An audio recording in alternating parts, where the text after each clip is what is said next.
Hello there, welcome to Jedi Academy on a new day, a new time, and we're here to talk um, when Obi Wan Kenobi. Sorry, I'm brain fart for a second. I am I am Ben Kenobi, your Jedi Master, and with me is my friend Don. How are you doing today, Don? I'm doing great, thank you. Hello there, everybody. This is going to be one hell of an episode to talk about, I, right? I mean, and yes, this is spoiler filled. We're going to spoil the shit out of it. So get comfy. If you haven't seen the episode yet, come back because we're talking full spoilers. absolutely. Right? I mean, It's hard to not spoil this. I mean, oh, we everything's, can't. We can't. everything's a spoiler. What? So, starting off this episode, let's just get right into it, my man. Let's go. Starting off this episode, Obi-Wan is trying to communicate to Qui-Gon. And while that is happening, we see Vader shooting up. What are your thoughts about this scene? I mean, just awesome. I mean, again, I think pretty much guarantees us Qui-Gon at this point in some way, shape, or form. I mean, they're not going to keep teasing them and not bring them back. I can't imagine they would do that. Um, and then yeah, seeing Vader suit up again. I mean, it's not for the first time for us as fans, but I mean, it's the first time in the new era, I guess you could say, where we I see. think it's the first time we really get like a good look at it. Yeah, like in Revenge of the Sith, we You see, didn't get a we didn't get a good look at it. To me, anyway. and Revenge of the Sith, you thought it was, Yeah. we get a great look. Okay, No, we did it. Did you? I mean, I thought it was pretty well for what they could do at the time with CGI. I mean, I don't think they could do everything they wanted to do, probably, but Okay, that's fair. yeah, Yeah, I understand but what you mean, though. I understand what you mean. what did you think about his look? What did you think about seeing everything turning on, and what did you think about that? Yeah. No, overall, again, I think I liked it. I like the more hollow look of it, how it's like tubular almost, like Yeah. the legs and the arms are sort of more tubular. I thought they would be more solid.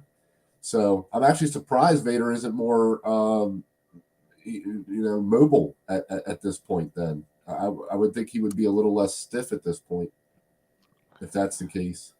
I don't know what about it, but I always forget he has no hands and he has no feet.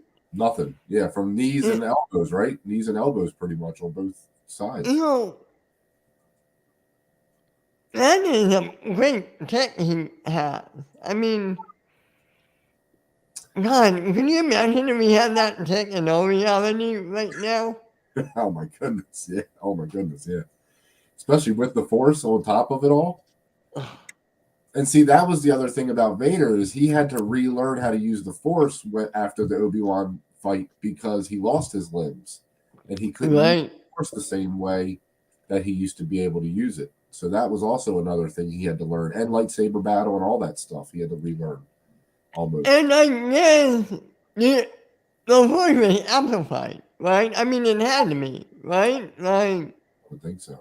Well, no, they said he would have been stronger if he would have still been human and not. okay, all right, all He right. would have definitely been stronger overall, but he was still pretty freaking strong as Vader. I mean, it's not like he lost. Oh, yeah, I mean, God, he's terrifying. He's Yeah, the movie man. He's yeah, because I he think can I'm still from a horror movie.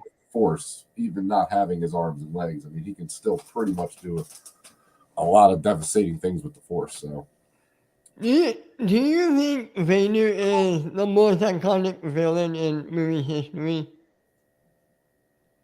he's got to be up there. Absolutely, he's got to be top tier for sure. I mean, the only, jeez, I mean, obviously the Joker. Um, I mean, maybe Hannibal Lecter, but yeah, I mean, he's definitely the most terrifying by any stretch of the imagination. Yeah, I mean, I can at least have a chance at running from Hannibal Lecter. You're not running from Vader. No. Running from Vader. So yeah. But I would be afraid to have dinner with Hannibal Lecter. You might be in the menu. Yeah. You No. might be in the menu. So I said I can at least run from him, at least have a chance. But no, Vader, you're not going anywhere. You're just done if you run into Vader. He'll the episode starts where, and then we see the suit up, and then Yeah. we see him communicate with Reva. Yes. And this is a great scene. Yeah. I don't know about you, but I love Vader's castle. Oh yeah, it's cool looking. I mean, how can you not? Well, yeah, and it's on the spot where they fought. Yep. Which is really cool. Wouldn't it be on the high ground? Technically, it is. Yeah. Well, because right where they fought, if you look at the Revenge of the Sith fight in the background, you see the waterfall, the lava waterfall, which is what his castle sits on. So it's literally right where they fought at, where his castle was built at. It's right on that waterfall. It's pretty crazy. But he literally goes back to that site all the time. Now, so that hate has to be brewing. I'm curious. Sure.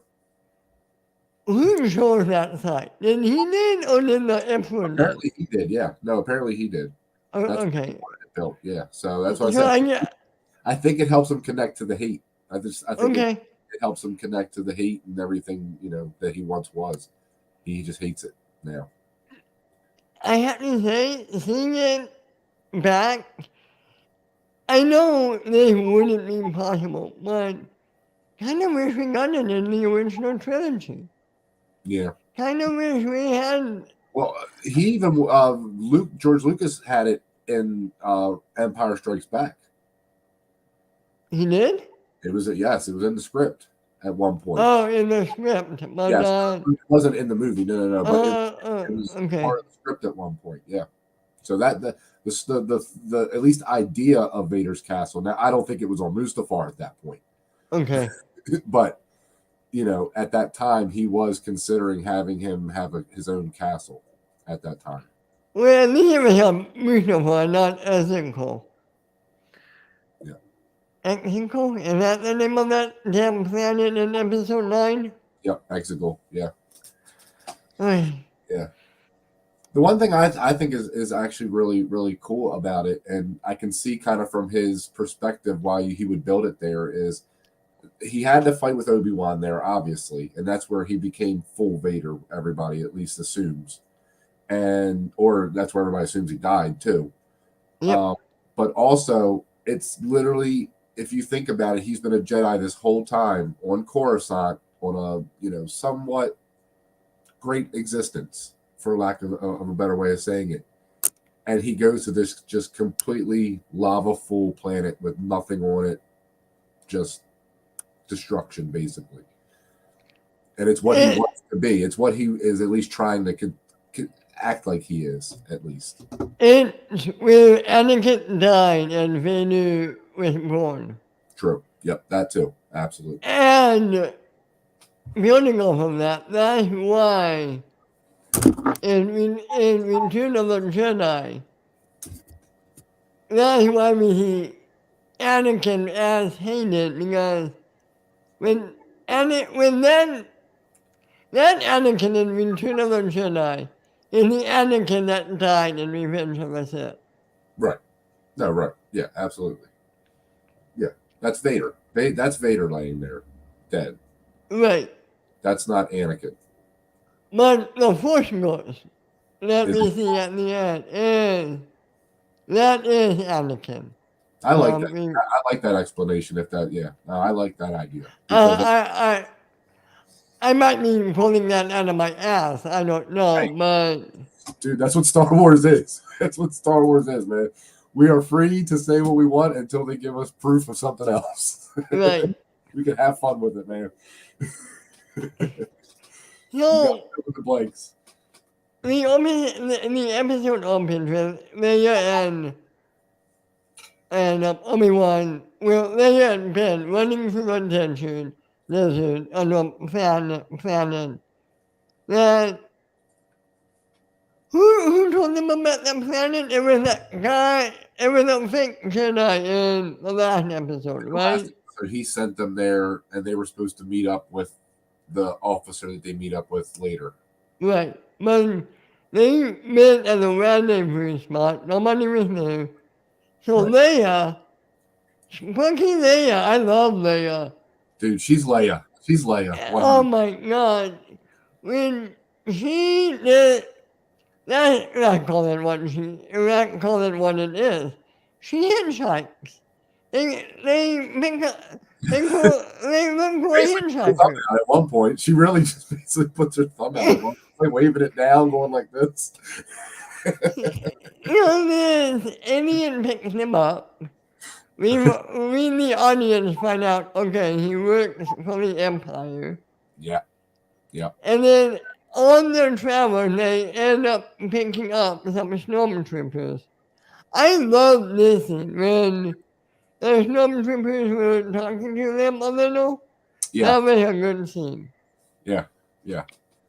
No, overall, I like this part. I really like that.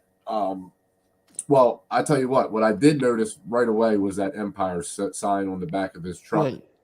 I knew immediately they were getting turned in, which surprised me when he ran into those first set of troopers. He didn't turn them in. He waits till they get to the gate and then turns them in. So maybe he was actually working with the officer. Oh, maybe. I like that. I like that theory. Because he didn't turn them into the first set of troopers. He waited till he got to the gate and he said, "Oh, I know these guys." Right. But then he gets off the truck and goes up to the guy and whispers to him, "Hey, I thought you should check these guys out." So it was kind of it was actually kind of weird how it played out. Here's how I took it. Okay. He was going to that gate anyway. He probably needed to get there ASAP for some reason. So when he got there, he said, okay, I have these two guys in the back. I don't know. I don't know. Or maybe he just is an Empire sympathizer, and he just didn't want any trouble. And he's like, "Look, I picked them up. I don't know who they are. Maybe yeah, that kind of thing. Like, I don't want no trouble." You know what I mean? right. So that's totally possible too. I just thought it was weird that he didn't turn them in the first time, and then he turned them in, but he was kind of acting weird about. I don't know. Yeah, it was just kind of confusing a little bit. But I think you said before we started though that character kind of threw you off though. So yeah, he was okay, but I mean, yeah, I didn't like him. Well, what did you think about that character? see, I think he was kind of like the what's the mayor's person, the Twi'lek from Boba Fett. Okay. Yeah.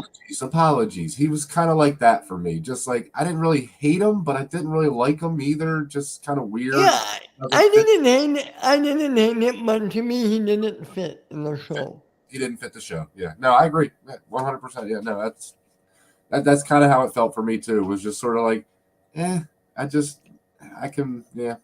I guess that's the one common denominator in all these shows. There's always has to be that one character that doesn't fit in the show. But Whether it's go ahead. No, go ahead. Get finished. whether it's that guy, whether it's my apologies guy, Yeah. whether it's the mechanic from Mandalorian, there's always one character that doesn't fit in the show. Yeah. No, I was just gonna say that I like the mechanic from Mandalorian. I never actually had a problem with her at all. I liked her from the beginning. I just thought she was funny. But yeah, Okay. Star Wars. There's so many different species and so many different. I mean, this is a big galaxy. There's going to be people that are goofy. That's. Look, in all reality, we have goofy people. We have right. Yeah. Now this is we have 7 billion people on this planet. Can you imagine a galaxy that has probably trillions of people in it? I mean, of course there's going to be goofy people. So for me, that's kind of how I look at it. Is like, yeah, I didn't like this character, but whatever. It's just one person in the galaxy.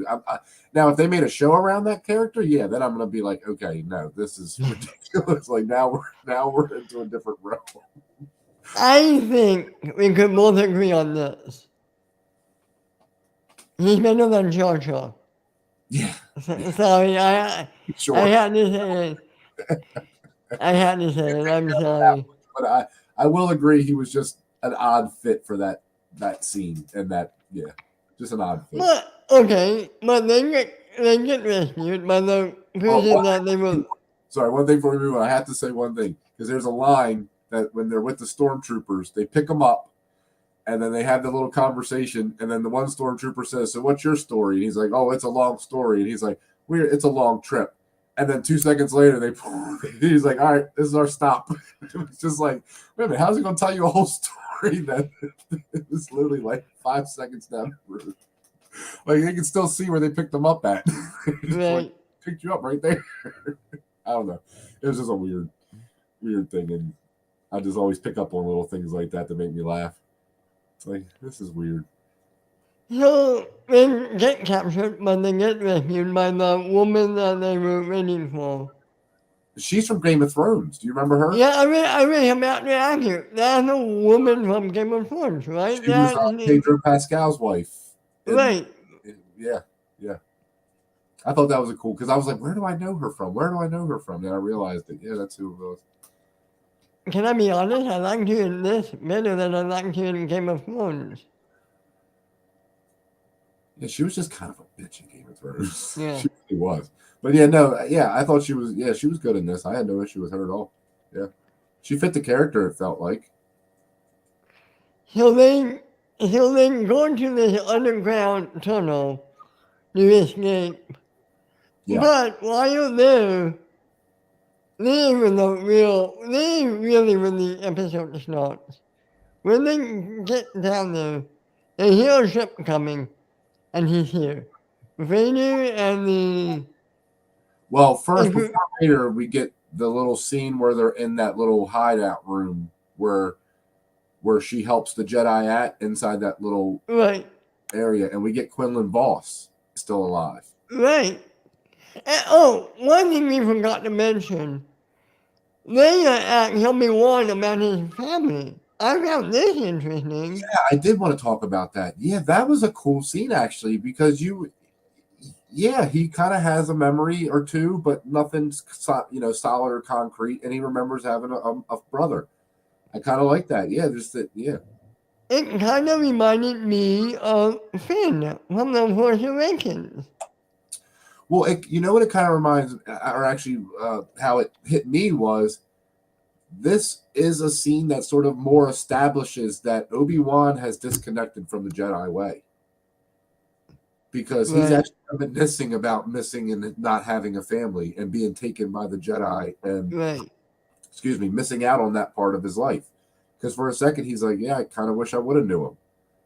And that's nothing a Jedi would ever say. I mean, they might, remember, but he would never come out and say that publicly, I don't think.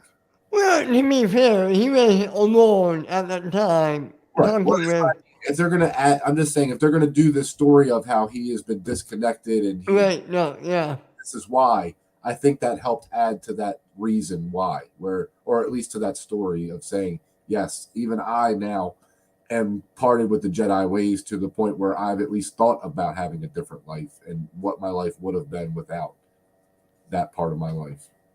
I think he has a lot of regret. Yep. So. And, okay, so Vader gets there. Yes. And he's walking down the town, folks, killing people left and right. Okay. Yep. What did you think about this scene? It's Vader. I mean, that's Rogue One hallway scene. I mean, that's Vader. That's what you expect to see when if he's gonna take his time to come to a planet to hunt somebody down. This is what you're gonna get. You either talk or he's not gonna talk to you. You're either going to tell him what he wants to know, and you know why he's there and what he wants to know, or he's just going to start killing people until you. Yeah. And at that moment, though, he knows Obi-Wan's there, so he's trying to get him out. He's Right. doing anything he can to try to get him out. And Obi-Wan sees this, right? Yeah, This is the first time, this is really the first time Obi-Wan sees Vader. the very first time. Because we didn't talk about that, we skipped by this. On the ledge, on the cliff, when they're waiting for that ride or the meeting spot, he sees a human version of Anakin. Right. So he's never seen Vader before, so he doesn't know what Vader looks like. So to him, the ghost that's haunting him is still human Anakin, not Vader Anakin yet, which I think is a really cool thing they did. Absolutely. What did you think of Ewan's face when he sees Vader? Oh, dude, what more can you say? If he doesn't get, I guess, an Emmy for this, I don't understand what they're doing at this point because you see everything. He wants to stop him. He wants to walk out there and do that, but he knows he can't. And he's like, what happened to this person that I knew, this person that I love? I mean, you see all of that in his face. You see it all the pain, the anger, the fear. He is scared. He is absolutely scared seeing Vader for the first time. So he sends Leia and the woman away so Yeah, they're safe. yeah. Ah, Which I like because Leia is getting very close to Vader. right, Just right. proximity wise, she is very close to Vader. Okay, canon question. Yeah. Do you think he should have sentenced her? I don't know because I've said that in the past, but I've actually watched something recently that kind of made me second think that because he doesn't know in episode 4 that that's his daughter either, Right, and he's right. face to face with her. I mean, they're practically touching each other at that point. I mean, Agreed. so I don't know. Maybe he does. I mean, maybe he can sense that she's something, but maybe he just still doesn't know. So I don't know. I don't know. I, I personally always believed you have to, you have to choose who you sent. You have to focus on Okay. a person. So like, if Well, he doesn't, go ahead. Go ahead. Finish it. Go ahead. Sorry. if Sorry. he doesn't know about the person, he wouldn't know the sentence for them. Sure. No, that makes sense. But the only thing that I would say goes kind of against that a little bit is in episode 4. Yeah, in episode 4 when Vader says he's talking and then he just snaps out of it. And he's like, I haven't felt that presence since, and then he just walks away. So it's like he doesn't feel Obi-Wan, and then all of a sudden he senses But Obi-Wan. So I I don't. think he, I think he knows because they are there in episode 4. I think he knows there's a chance Obi-Wan might show up. Well, also another theory or alternative. So in episode 4, when he's following Luke in the trench, he says, I sense the Force. The Force is very strong. But Luke would be using the Force technically at that point because he would be using the Right, Force to help him fly, right. to become, whatever. And he said, so maybe he doesn't sense Leia at that moment in the beginning of episode 4 because she's not using the Force at that moment. She's just being a normal person. Right, So he wouldn't technically sense that she was a Force sensitive because right, she doesn't practice it, so she's not strong. right. And she's not using it at that moment, so there would be no reason for him to sense her. So maybe that makes sense. And in this episode, she's not using the Force, so there's no reason for him to sense her. So Exactly. maybe that's how you kind of go around it, I guess. Because Obi-Wan's So, Force. Obi-Wan's using the Force in episode 4 when they're on oh, of course, yeah. so he could maybe that's what makes him sense it is he just Obi-Wan's using the Force around him, and he's like, well, wait a minute, I know who that person is using the Force. Like, Right. so maybe that's how you get away with that. That actually makes sense now. Uncontrolled by George Lucas or anybody else, it actually makes sense somehow retroactively. So, so Leia and the woman escape. Mm-hmm. Obi-Wan and Vader confront each other. Oh, Oh, Yes. And I love that we at least got a few lines of dialogue before we got a fight. I do love that. I just, as much as Vader hates him and wants him dead, he's got something to say. He has to say what he has to say to him first. So I love that. Yeah. What did you go back and forth between them? This is why you get Hayden Christensen and Ewan McGregor. Yep. Even though you don't hear Hayden, and this might sound weird, but you can sense him. You can sense him being in the suit. Yeah. And yeah. You feel everything they've been through together from the movie. Throw it together, yeah. Yeah. And it's so beautifully well done. I loved it. And then they start the fight. What did you think about the fight? Kind of what I expected. I thought Obi Wan would give a little bit more of a fight in this one, and ultimately lose. But man, him lighting the ground on fire and dragging him into that fire is oddly one of the most poetic and gruesome things I think I've ever seen in Star Wars. I mean, it's perfect. It makes total sense. It's absolutely what Vader would do to Obi Wan. And it's just so heart-wrenching because in that moment, even though I know Obi-Wan doesn't get burned, obviously, because he never had burns on him, and I know he's going to survive it, man, that I was just like, oh, for a second, Vader might get revenge. Just for a second, Vader might get revenge. Like, it's just one of those things where you just don't, even though you don't know. Well, okay, you hear Obi-Wan doesn't get burns. But to be fair, in episode 4, you don't know what he looks like underneath those robes. No, we don't. Yeah. I mean, we know his face isn't burned, but yeah, no, right. Yeah, we know.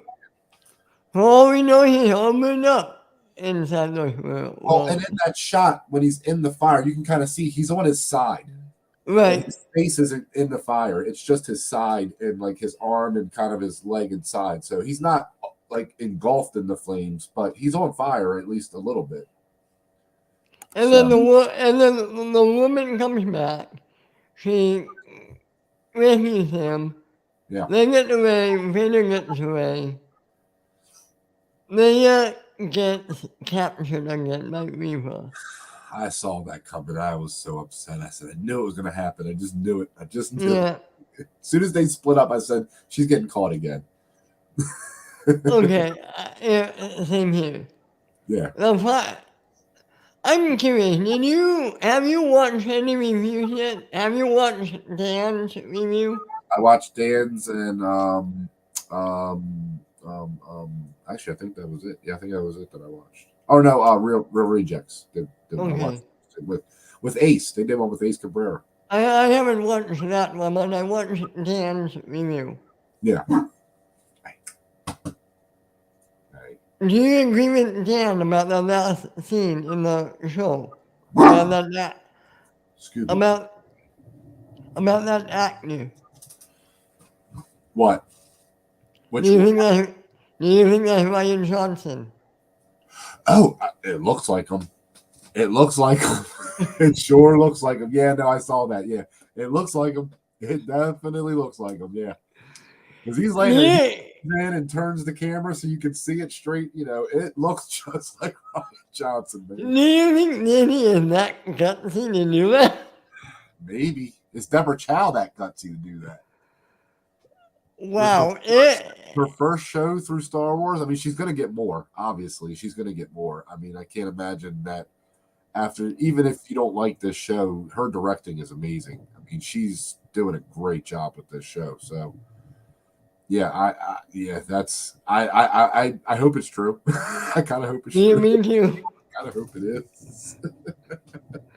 And if it is true, what does that say about how Deborah Chow thinks about The Last Jedi? Yeah, exactly. Oh, I think he's spot on if that's who it is. But I don't know why he would be in on his own joke. That seems a little weird. That seems a little weird that he would be in it. I think if that is the joke, then it's not him. It's somebody that looks like him. If it's If it's somebody that looks like him, it's his twin, because they look identical. I mean, maybe they did a little deep fake, just a little tweak here, tweak there. I mean, if they got somebody close, they could just tweak a little. It would be a funny. It would be a funny Easter egg for the fans for sure. It would definitely be a good one for the fans. But if it is true, I don't think he would be in on it to the point where he would cameo as the dead guy in the scene. But, okay, not to forget, in Rogue One, no, I'm sorry, in The Last Jedi, one of the army men on Crate, that was Gareth Edwards from the Rogue One director. That's true. Yeah. So it is not completely out of left field that Disney would do this. No, not at all. Not at all. No, it's not. It's not out of the question. Like I said, it's just that's a shot right at him, if that's what it is. Right. So that's why I don't know why he would be involved in it, unless like I said, he's in on the joke. Maybe he's in on the joke. Maybe he's like, fuck it, I'll do it. Yeah. God, that's funny. So, man, I told you this off screen, and I'll tell you again. For me, personally, yep. This episode of Obi Wan is the best Star Wars TV episode we've gotten so far. Yeah. No, I mean, it's hard to argue with, man. It's a good point because, I mean, just like I said off screen too, just as a fan of Ahsoka Tano and Boba Fett, seeing them two come back for me in The Mandalorian was amazing. But if you're talking just pure lore and just what we know, and I mean, it's Obi-Wan and Vader again. I mean, on the same screen. I mean, you can't beat this episode. I mean, it's everything you want as a Star Wars fan. So, I don't know how. Like I said, I don't know how you argue with your point, man, because it's so amazing. It really is. Do you have any predictions about the next episode? At this point, I don't know. I mean, I heard they were. I think it was on the Real Reject when they were talking about how the reason that Reva could be actually so angry is that she wants to be a Jedi again, and she wants to be good, and she kind of regrets not being good, and that she actually, once faced with the decision of taking an innocent child to Vader, she changes her mind. And because she was taken to Vader at one point, obviously, and turned into an Inquisitor, even though she doesn't know that Leia's Force sensitive, I don't think she knows Leia's Force sensitive at all. I still don't think she knows who Leia is, actually, other than Bail Organa's daughter. I'm sorry. I don't want her renamed. At this point of the show, I don't want her to be renamed. Yeah. Unfortunately, that's where we're going because she just is too angry. I kind of agree with Christian. She's so angry for no reason, really. And they're trying to explain it, but it just isn't. It's, for me, again. I don't have a problem with her. I don't have a problem with her acting. She's working for me. Oh, no. I mean, her acting is what they're telling her to do. So I have no problem with that. It's not her acting at all. I think she's going to die. I think Vader's going to kill her. She's ultimately going to die, yes. Ultimately, she's going to die. But I think she'll get redeemed first, too. I think somehow she'll get redeemed first. I don't. I don't think so. I think what we're going to have, God, this sounds so weird to say. I think we're going to have a post-Vader fight or a post-Vader scene where after Obi-Wan and Vader fight, look, she is hell-bent on getting to Obi-Wan. For some reason, she wants Obi-Wan personally. And I think we're going to get her threatening Luke somehow. And he's going to have to step in. Oh my God. When he goes back to Tatooine after getting away from Vader for the last episode, I have a feeling we're going to get her somewhere. Or him, yeah, her and him confrontation again, where I don't think this is Vader's now sending her. The more I think about it, it's not Vader sending her. This is her. She has a personal vendetta against Obi-Wan about something. I hope we find out what it is. Yeah. I hope we find out before the last episode. That's what I hope. And what made me think that is this episode, the scene with the what is he, the seventh brother, the Han's character, where he says, "I already told Vader," and he was very appreciative, he was very pleased. So he got rewarded too for telling Vader about Obi-Wan. Okay. So it's Can I be honest? Go ahead. Yeah, go ahead. Can I be honest? When he said that, when he said, "I already told Vader," you know what the first thing that went through my mind? What's that? You went above my helmet.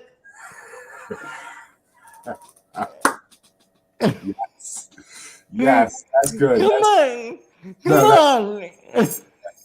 That's good, yeah. No, that's good. That's a good call. I didn't think of that. That's a good call. When he said that, all I could think of Rick Moranis in Space Mode. Yeah. Oh, yeah. Absolutely. You went above my helmet? Oh, God, I love that movie. Yes. But yeah. No, not that. Yeah. I love that movie. That's one of the best movies. I'm telling you that the time part in that movie where they're watching the movie as it's going on, that whole scene I crack up every time. I love that scene. Have you ever gone back during that scene? Have you ever paused to see what takes they have in the library? I used to remember a few, but I don't off the top of my head now. I couldn't tell you now. But I remember a few. I used to remember a few. Isn't E.T. in there and something else is in there? Young Frankenstein. Okay, that makes sense. History of the World Part 1. That makes sense, yeah. All those are there. And you might be right about E.T. I have to go back and look. Yeah, because it's a weird reference. I think that's why, yeah. Yeah, don't forget, E.T. is part of Star Wars canon. Exactly.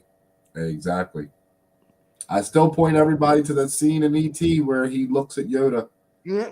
He remembers Yoda. He's like, "Oh, I know you." He's like, "I've seen your species before. I know you guys." He knows. E.T. species are the only species that live forever. They're immortal. E.T. met Yoda at one point and talked to him. What if in Mando Season 3, Mando and Grogu are on a mission somewhere and then come across E.T.? Dude, if they ever go to the E.T. planet in Star Wars, I will absolutely lose my shit. That would be so awesome. God, I love E.T. E.T. Pan. You know what I want? You know how you tie the universes together and you make Star Wars officially part of the real world? You send a Jedi to the ET planet that sends that ship to Earth that eventually gets to Earth with ET on it. There you go. They eventually have to send the ship for some reason, and that's how you tie it in fully. And it's Yoda. Yoda's the one that sends ET to Earth. I love it.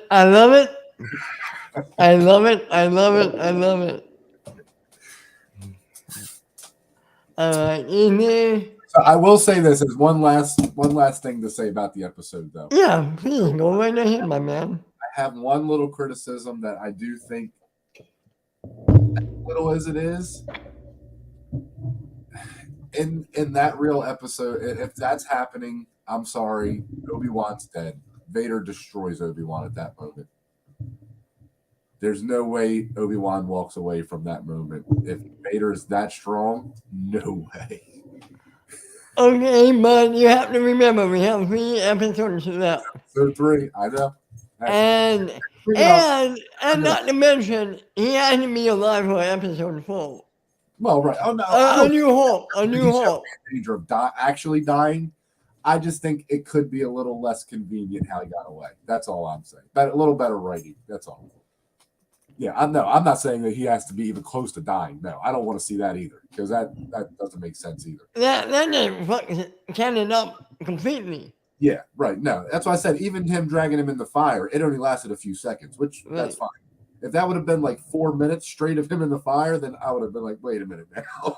Why is Obi-Wan just how do they never have that conversation where like, oh yeah, I killed your father in lava, and then oh wait a minute, but no, he was still alive one day, and he burned the shit out of me too.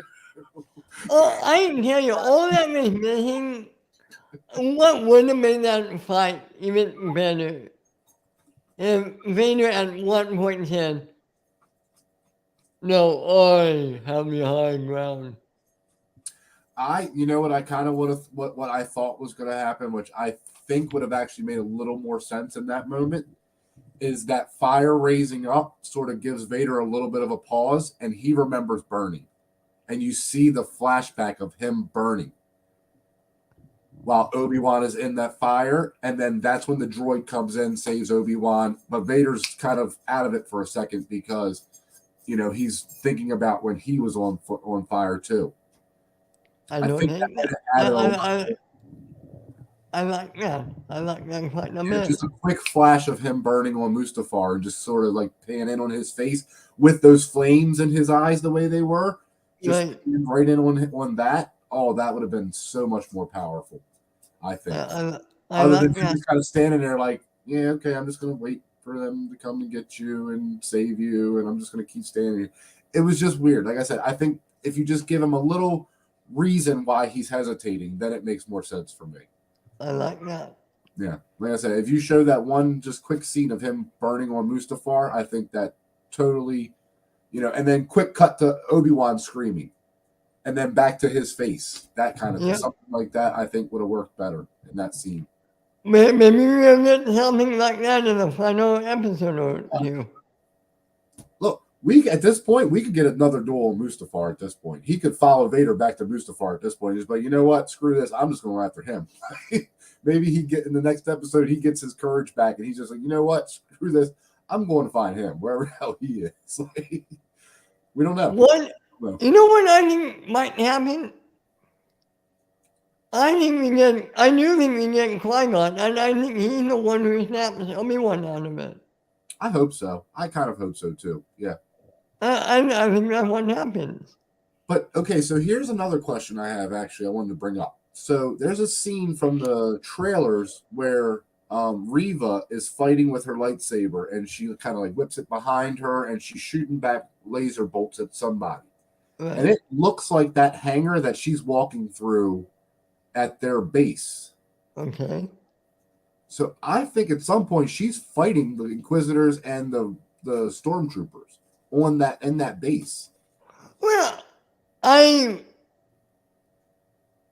won't say the stormtroopers, but judging by the Inquisitors from last night, I'm ready to say they're about to come to blows any time now. Oh yeah. Oh, I think so. Yeah. And that's a redeeming moment. That's not a Christian Science moment. I think the Inquisitors are ready to come to blows, and I'm looking forward to seeing. And Han Solo, not the Han from Star Wars, but Han from Fast and Furious. Yeah. I think Han is going to need a little bit more justice coming up. Maybe. I'm telling you, because that scene now is it could go any way. It could go any way. Because maybe that's the first time that Anakin or Vader's hearing that Obi-Wan's alive when she tells him. Maybe she's coming to him and saying, hey, look, I just found Obi-Wan. Like, I kind of been looking for him, and I just kind of found him. So do you want to know about, like, you want in on that? And he's like, well, the Inquisitor's gone now, so yeah, if you can take him out or bring him to me, then yeah, you can be the Inquisitor. You can be the We'll see. So We shall see. there's different ways this could go. It really could Yep. go any way at this point. And I'm all here for it. I don't know about you, but I'm looking forward to it. Dude, I can't wait. I can't wait to see how this ends. We're halfway through this series already. This is crazy. You know what? I know some people complain about the 6 episodes thing. I kind of like it. I have no issue. I think we're moving along right at a good pace. I think Yeah. things are happening the way they should be happening. We're end of episode 3. We get the first fight between Vader and Obi-Wan. End of or middle to end of episode 6, we're going to get a huge fight. I think Hopefully. it makes I think it makes total sense. Alright, so that will do it for all spoiler review for Obi-Wan. Yes. Yeah, and we're looking forward to next week. We'll be back, but before we sign off, Don, do you have anything you want to plug or tell everyone where they can find you, my man? Sure. Yeah. So we're you can find me on Twitter at Jedi Master Tuck. You can also find me here Mondays. Going to be doing the Dissecting Schmodown every Monday with Ben. And then now on Wednesdays at 1 o'clock, we're going to be doing the Jedi Academy. So very excited about that. And then starting Sunday, we're going to be doing Unwind, me, Ben, and Joshua. So please look out for that. And like Don said, you can find me here on Mondays, Wednesdays, and Fridays on the weekly kick it with Joshua, and Sunday on Unwind with the 3 of us. You can also find me over at the Northern Entertainment Group every Tuesday on Rewind That Tape, and every Saturday morning on the Northern Countdown. Please like and subscribe to this channel. Yes, please. We're trying to get 100 subscribers by the end of July. Hopefully we'll get there. Yeah, that will do it for this episode of Jedi Academy. We'll see you next time. But until then, may the force be with you guys. Have a great week. May the force be with you.